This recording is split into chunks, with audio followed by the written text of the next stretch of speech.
Guys, welcome to my channel. My name is Kenna and I'm a beautiful mom of 3 cute babies. Okay, the cutest babies alive, and I share my motherhood content here with you. If you're interested in homemaking, housekeeping, motherhood, like, I am your plug. That is what we do here. That is what I do on this channel. So today I am going to be doing another episode of In My Opinion. This is just something I do on this channel. In case you're new here, I come here, sit down, and I read people's burning questions, and I just give my opinion about the situation, right?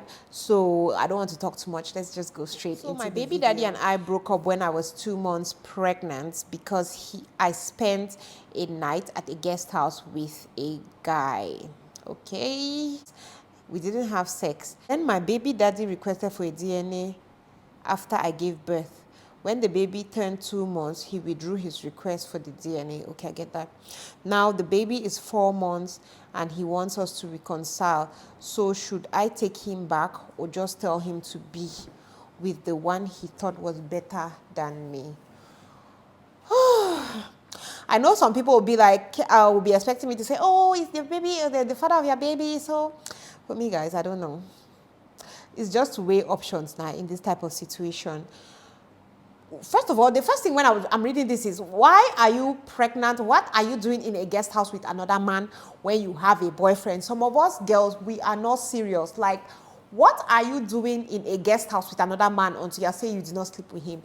You are the one who gave him a reason to not trust you. So this last thing you're writing here, that, oh, should I leave him to be the one that he thought was better than me?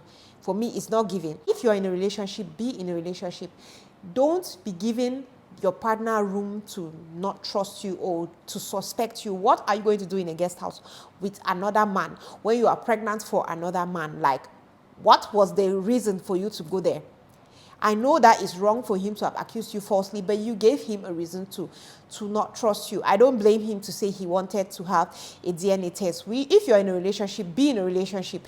That guy that you went at, why were you spending? Don't you have a house? And even if you had to see a guy, could you people not meet in a public place? Why did they have to be in a guest house? Some of these things used to just annoy me instead. Okay, the next one is, I gave birth 9 months ago and my husband has refused to sleep with me, which I accused him of cheating. This is what he sent to me. Okay, let me read what the husband says. The reason I didn't touch you all this while is because you are breastfeeding, and that is a turn off for me. Apart from that, there's nothing else. And if you think because I didn't touch you, I'm touching another woman outside, you are very wrong. This having babies, having babies having babies will bring problems. I don't know, why is it a turn off that she's breastfeeding? Woo, people have problems outside. I wish I had. This one off me. I honestly don't even know what to say. Like, guys, I'm speechless. Can somebody in the comment section come and help me to comment on this? I'm speechless. Why I don't know what to say. I guess just be patient. When you finish breastfeeding, let's see if he's going to sleep with you. Which means if you you are one of those women who wants to breastfeed for 2 years, you're not going to have sex with him for 2 years. I feel like we should get married to mature men, because I don't know what to say, guys. Can you tell that I am honestly speechless? I'm honestly speechless. I don't even know what to say. Just get married to a man who is mature. Get married to a man who knows that things happen in life, life changes, and marry that person that loves you unconditionally. Because for me, I feel like this man loved her conditionally. Because now that the baby is sucking the boob, you're now saying that it's a turn off. What is a turn off about their work? Where we have some of our brothers that are actually fighting the baby with the boob, like the baby should stop sucking because it's my turn to suck. We have this uncle who is saying it's a turn off, like, the life no balance. Please come and comment on that, because as you can see, I am completely speechless. How do I handle a mother-in-law who is selective when it comes to food? She comes up with different excuses every day about about not wanting to eat this or that anymore. I have talked about this to my husband on how to go about this, and I've talked about it with my husband on how to go about this, but he's not paying attention. He's a man, he doesn't care. This is really affecting me because I'm in my late 20s and I have 3 kids, oh wow, to care for with no help. She's becoming so stressful for me to handle because she goes to her shop every day, not like she's around to help me with the kids. Please help me out. Okay, from this, I think the mother-in-law is staying with you. When it comes to in-laws, I'm always like, it's something that is tricky. Normally, I know for me, your husband is not going to understand it because he's not a man, he's not a woman. So for him, he's just like, you can handle it. What I would tell you to do is you can talk. I feel like for me, it's easy. It's easy. It just depends on the kind of person that you are. Me, I don't mind cooking 2 pots of food. I cook 2 pots of food unprovoked. Okay, so if it was me, and I know that I'm home and I might have time, I don't mind just cooking a second pot for my mother-in-law. Like cook something for her and cook something for the house. But that would definitely not be every day. There are certain days that I'll be like, Ma, I was tired. I had a lot of things to do, so I could not cook something for you. Or you can sit down and talk to her how you feel. You tell her that you cannot be cooking only what she likes because you also have your kids, you also have your family, your husband that you have to take care of. So it's training you. It's a little stressful. Be very diplomatical, but some mother-in-laws might not understand. I'm just telling you, you can just talk to her and tell her that, please, if you cook something that she doesn't like, you don't have any problem if she can go into the kitchen and just make something that she likes, because you have to wash clothes, you have to clean the house, you have to take care of the kids, and you cannot really handle cooking 2 pots of food every day, or you cannot also cook just what she likes because maybe your husband does not like it or maybe your kids don't like it. Just have a conversation with her. Maybe she'll understand. But the problem is sometimes having conversations with in-laws will always misinterpret. In-laws will always like, there's always a problem. So let's just pray that you talk to her and she completely understands what you're saying. Don't even bother to talk about your husband because husbands never get this, especially anything when it comes to the kitchen. Next one is, please, I want to ask other women in the house how often it should be to have sex with how often it should be to have sex with your husband. I think my husband is a sex addict. Or is it me overthinking it? He wants us to have sex at least 2 times daily. And I'm not feeling it. In fact, it feels like work already for me. He tells me, you better thank God I'm like this. Thank God for what? Auntie is angry. Auntie is pained. Oh my God. This is why they say it's good to have the sexual conversations, have the sex conversations. Talking about sex is one of those things that you have to talk about before getting married. I feel like these days we're getting married, we're underlooking a lot of things. A lot of people are like, oh, I don't want to talk about sex because sex is bad. This. Now you are married to somebody who wants it 24/7. What are you going to do? How are you going to handle the situation? How are you going to handle this situation? You want to divorce your husband because he says he wants sex twice a day. It just shows that you people, when it comes to that particular aspect, you people are not sexually compatible. It's just to strike a balance. That's all I can tell you. Like, it's just to strike a balance. It's just to talk with him and tell him, okay, please, I know that you want to be doing every day, but 2 times is too much. Sometimes I get tired.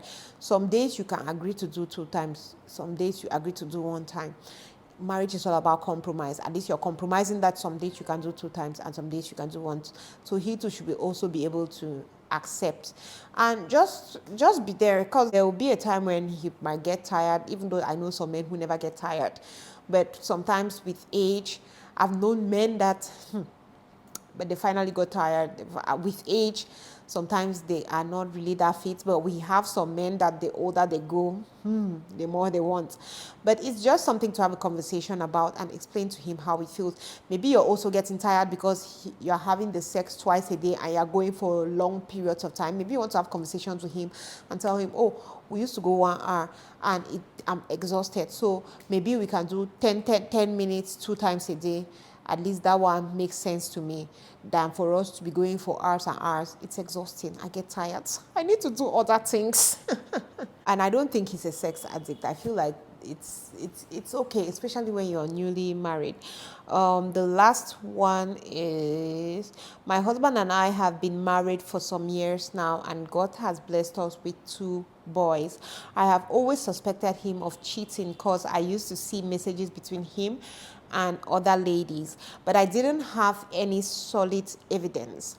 Recently, I gathered a lot of evidence, confronted him as an investigator that you confronted him, and he finally confessed that he had slept with 10 women after we got married. Now, wow.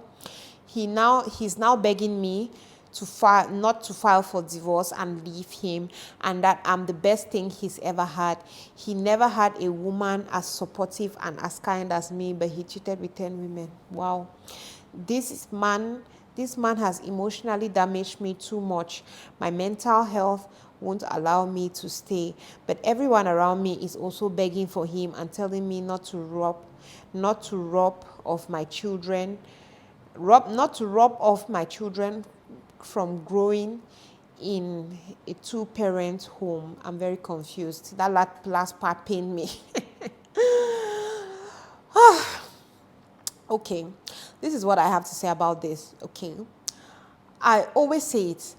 I don't judge people why they choose to leave marriages. Before, I used to be a judge, but I don't judge people. If you think it's something you cannot deal with, if you think it's something, you're the one in that marriage. All these people saying, don't rob my children of the, they don't know nothing.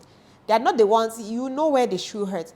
I always say in Africa, they turn to shame a lot of women who leave their men because of cheating. Everybody knows what breaks them. There are certain people who cannot deal with a cheat. Don't force anybody who cannot deal with a cheat to deal with a cheat, or because the person is not going to be happy. There are certain women who, if they discover that their husband is cheating, they cannot deal with it. They can never feel the same way. It would never be the same. So if you know that you're that kind of person and you know that it cannot work, you know that it can never be the same for you, you would never ever forgive him, it is not going to work. There is no need staying in there because it's going to soon become a toxic and hostile environment for the kids. So then who are you traumatizing more? Are you traumatizing yourself more, or you're traumatizing your kids? So to me, it's all left to you. If you feel like it's something that you can get over with time, you're going to heal and you can move on with him, good and fine. But if you feel like you're one of those people who cannot take cheating, you cannot deal with cheating, you would not be able, you cannot go back to the way it was, then my dear, pack your things and be going. For me, it's that simple. It's that simple. I hate when we have this thing here in Africa where people try so hard to be shaming people, to shame women because, oh, she's leaving her marriage because the man is cheating. Who told you that you go out there, you will not see other men who don't cheat? There are men out there who don't cheat. But I always still say as well that what makes you feel like after they shake it that a woman has actually gone through her marriage, she's leaving the marriage thinking that, oh, let me go and look for another man. That's what I think about this situation. What do you guys think? Do you agree with me? Let me know what you guys think in the comment section. Let's talk more there. Thank you guys so very much for watching today's video, and I am going to see you on my next one. Love you guys. Bye.